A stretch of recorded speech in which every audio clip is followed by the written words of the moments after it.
Hey guys, welcome back to another episode of the Just Learn Crypto Show. Today I'm here with the Bitcoin Traveler. This guy traveled the entire world, a good chunk of it anyway, on one Bitcoin. So why don't you introduce yourself, Raphael, and tell everyone a little bit about yourself. Sure, yeah. My name is Raphael Hawksley. I traveled around the world, 18 countries on just one Bitcoin. Massive amount of travel hacking. I'm in tons of uncomfortable sofas, even tons more of cheap food, but damn, it was worth it because of the people along the way, the crypto community along the way taught me so many things. I mean, I got involved in crypto just a couple months before actually traveling out last year. Wow. So you just jumped all in and were like, let's do this. Jumped right all in. Yeah. I started last year and I finished this year just a couple months ago. So I definitely rode the roller coaster. I bought my first BTC, one Bitcoin, at 4,700 and change. And then I rode that roller coaster all the way up to 18, 19 grand and then all the way down. And man, it was a ride. It was a ride. It was a lot of heartbreak, a lot of adrenaline. And a lot of different, either between champagne or dirty scum water. You know, well, at least, thank God you didn't start your travels in like December when Bitcoin was at all-time high. You wouldn't have got very far. So tell me how did you get into crypto? Like, what was your first experience with Bitcoin? My first experience about it is actually the impetus behind getting into it and doing this trip, because my first experience about it was hearing about Bitcoin last year in the media. Okay. And up until that point, I had heard about it in 2013, heard about it around there. And honestly, I believed everything the media told me. I believed that Bitcoin was for drug traffickers, for just organ transplants. I thought at the beginning of the journey, when my producer/editor told me about, hey, this idea of traveling around the world on one Bitcoin, when he first told me that idea, I thought, you know what, I'm going to lose a kidney. Some organ trafficker, I'm going to want to trade some Bitcoin for some fiat or whatnot. Some organ trafficker is going to come on and just slice me open like a Actually had a weak moment, yeah. Yeah, exactly. So I was just, everything I knew about Bitcoin and crypto was what the media told me. And damn, that changed. That changed hard throughout my whole travels, because the whole crypto community is just absolutely amazing. But I didn't find out about that until, well into my travels. Mm-hmm. So where did your trip start? And maybe let me know if you I'm hoping you have recollections of all of these countries. Sometimes traveling can include a little bit of partying, but tell me about the trip. Like where did you start? Where'd you end up? Sure, yeah. So I'm from Portland, Oregon in the States, and that's about where I began, up in the Northwest. Went to a few Bitcoin and Ethereum little meetups. But anyway, I started and I flew out to China. I went to Beijing, Shanghai, Chongqing, Xi'an, a bunch of cities through China. Spent about a month and a half, 2 months there. And then after that, Taiwan, Thailand, Myanmar, Cambodia, Philippines, Indonesia, over to India for a while, and then Ethiopia and Egypt, and then a bunch of Western Europe, and the last legs of Bitcoin right there. So did I meet you? So 18 countries. Did I meet you in Barcelona? Because we met on the cruise ship there. Did I? Was that the end of your tour? That was the end, yeah.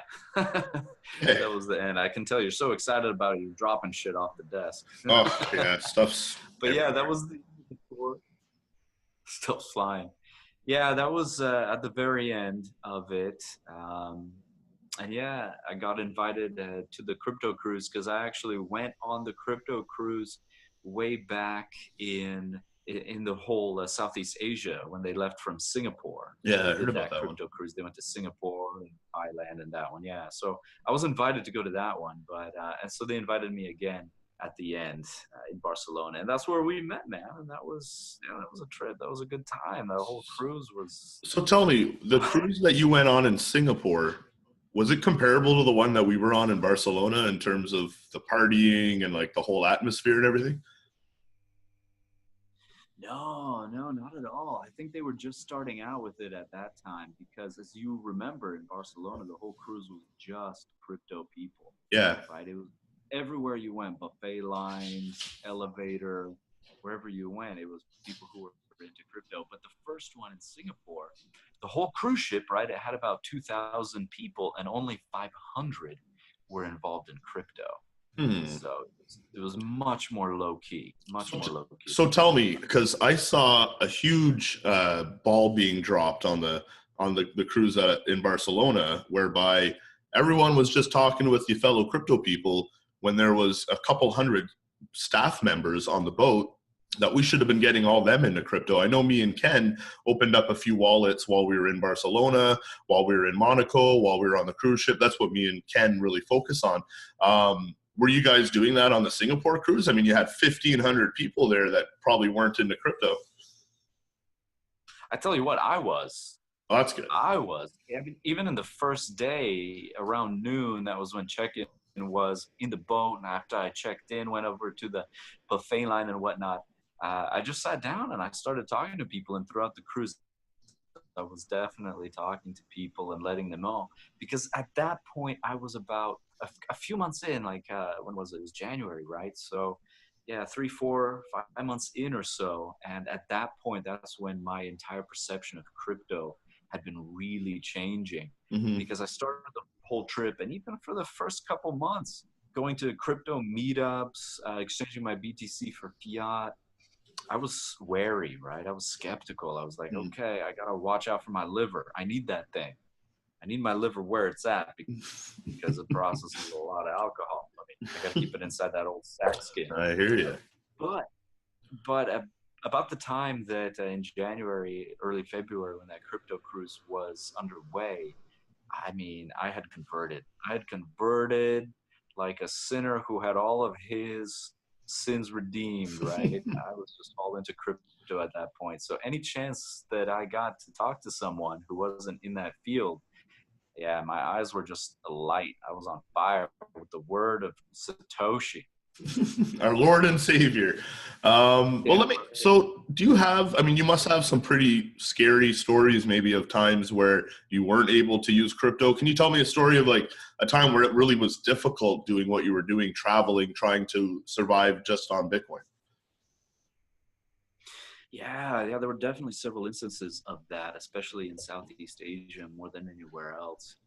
So to extend that one BTC, right, to make it last, that took an incredible amount of kind of travel hacking because the most expensive things in traveling are either your travel tickets, like your planes, trains, automobiles, that kind of thing, or your hotel stays. And Hmm. so the thing that I had the most control over was not staying in hotels and hostels, but instead reaching out through like the couch surfing Yep. community, getting on Meetup and finding a meetup for crypto and emailing the organizer saying, hey, here's what I'm doing. Do you think there might be anyone who'd host me? There were a couple times, like especially with the couch surfing, where I was scheduled to be hosted by somebody.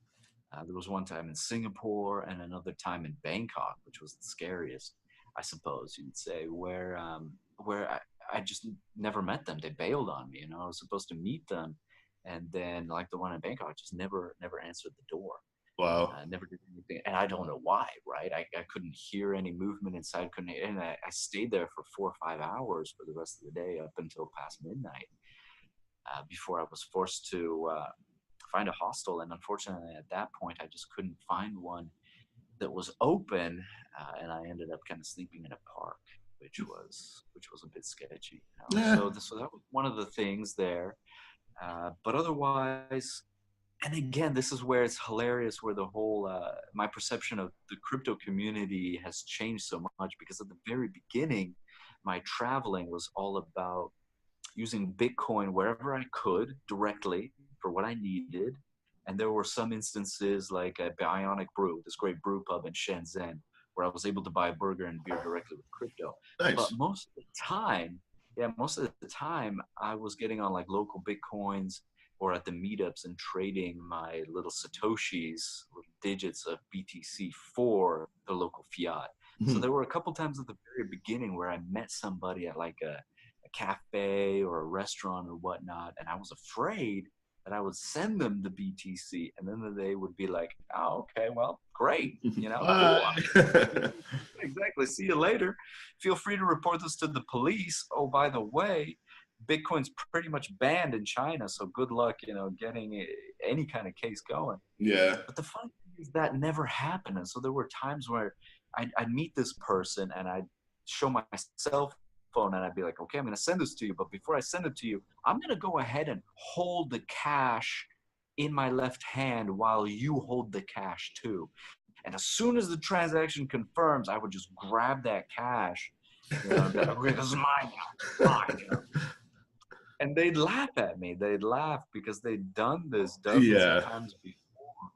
And they'd be like, come on, we're not, scammers and thieves. We look out for each other. This is the crypto community. Come on, man. Yeah. Don't be like that. Where So, was the most crypto friendly place you went?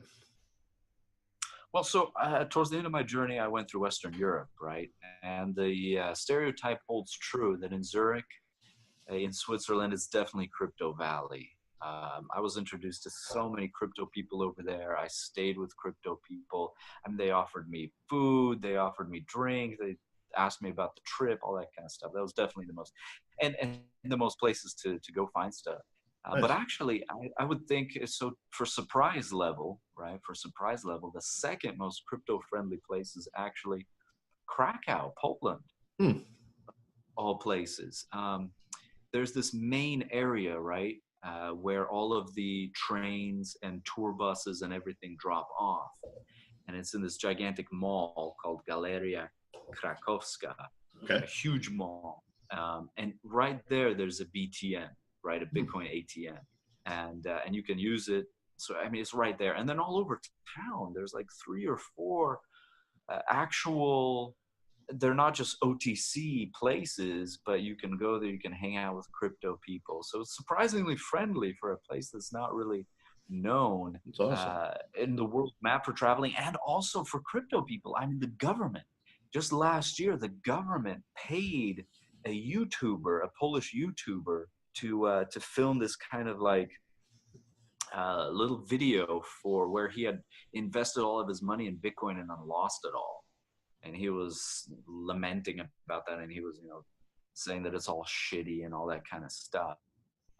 When it was not true, and it came to light that he had been paid by the Polish banking system to talk bad about Bitcoin. So, I mean, in this Wow. country, that was kind of surprising. Yeah, yeah. Crazy, To see man. the difference.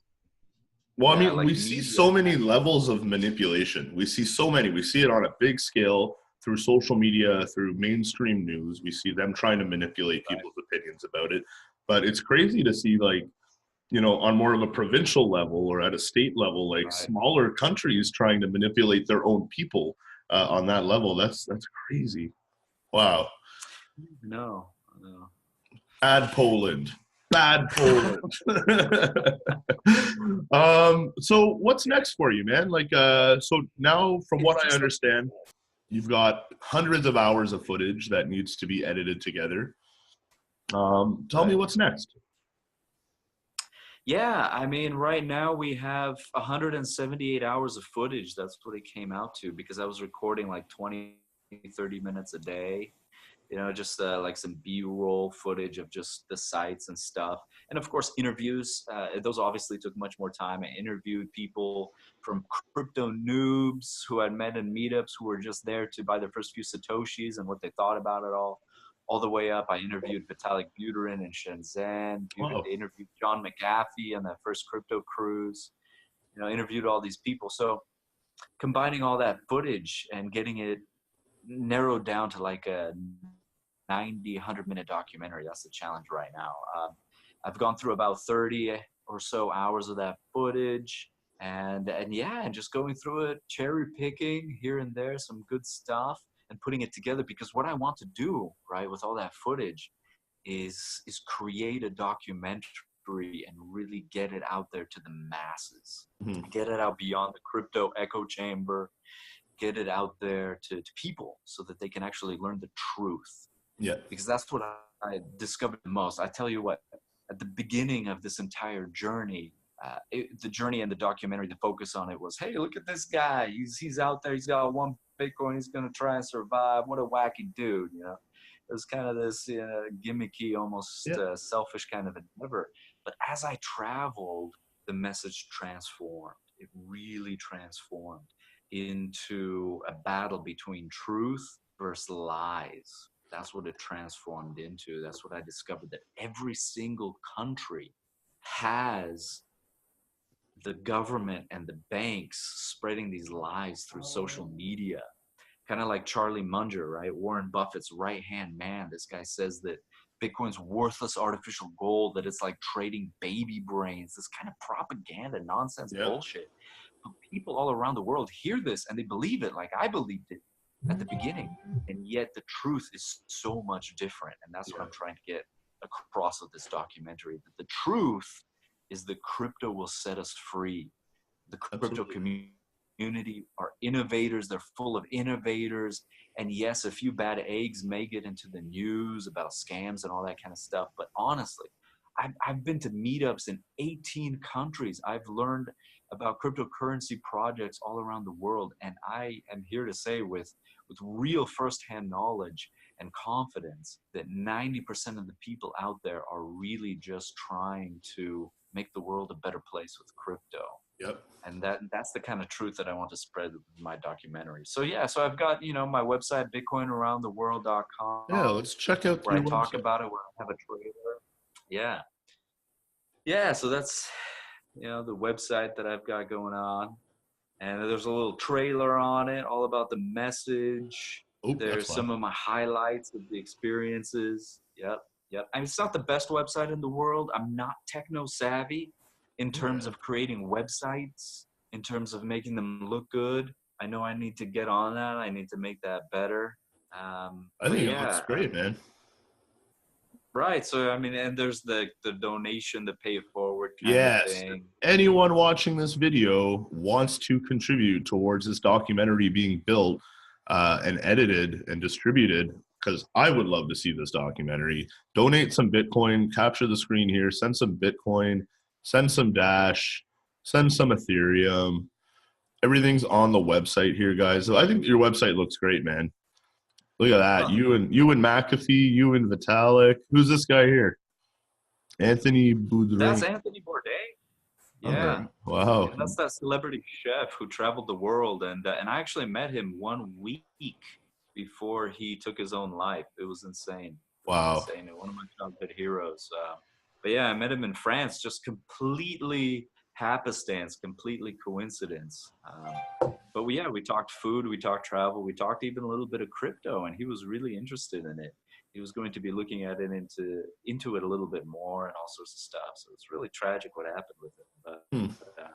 But just tons of experiences like that. And that's another thing about the crypto community that really impressed me, is that if I wanted, for example, if I wanted to go and talk to like Bill Gates or Mark Zuckerberg, I'd fucking forget it. Yeah, like, exactly. That's never going to happen. No. Never going to happen. But with the crypto community, I was able to talk to Vitalik. And by the way, I got to say, that's the closest that I will ever come to an alien encounter. Oh my God, man. Tell me about it.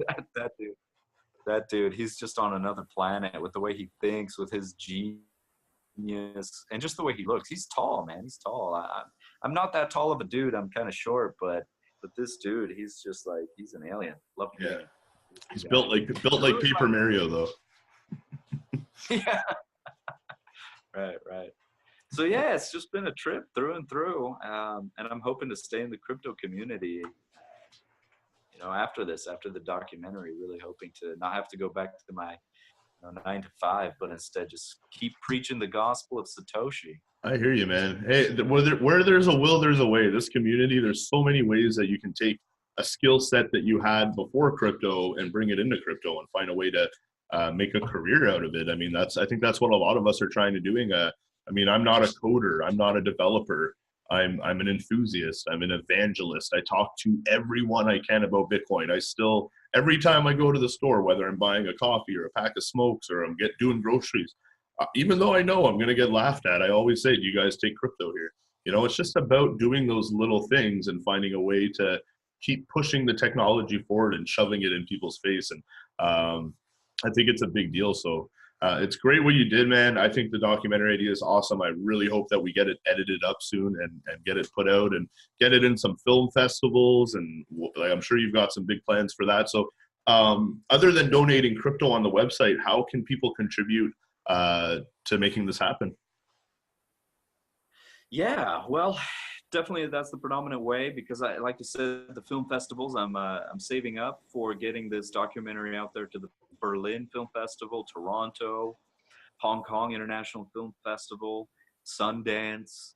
I've already started sending in my applications to all of those for the 2019 Film Festival circuit year, so that's Awesome. going to be epic.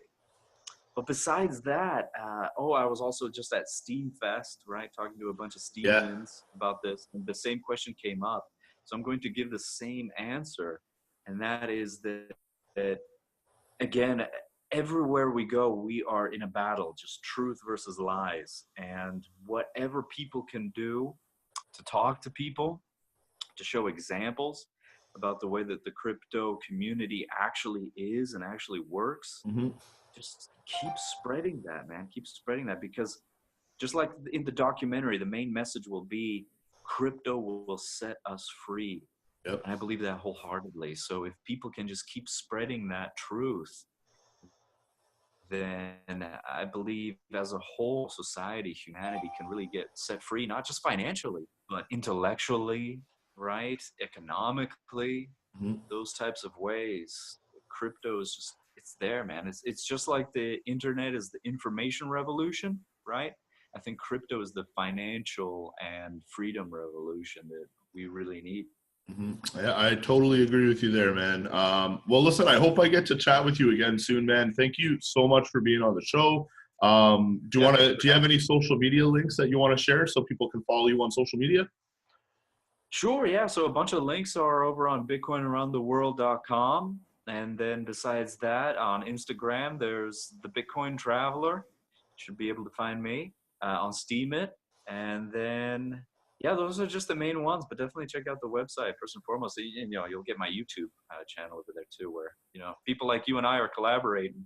Awesome, man. Well, thanks again so much for being on the show, Raphael. Yeah, And thanks for having me. yeah, have a great day, man. Take care.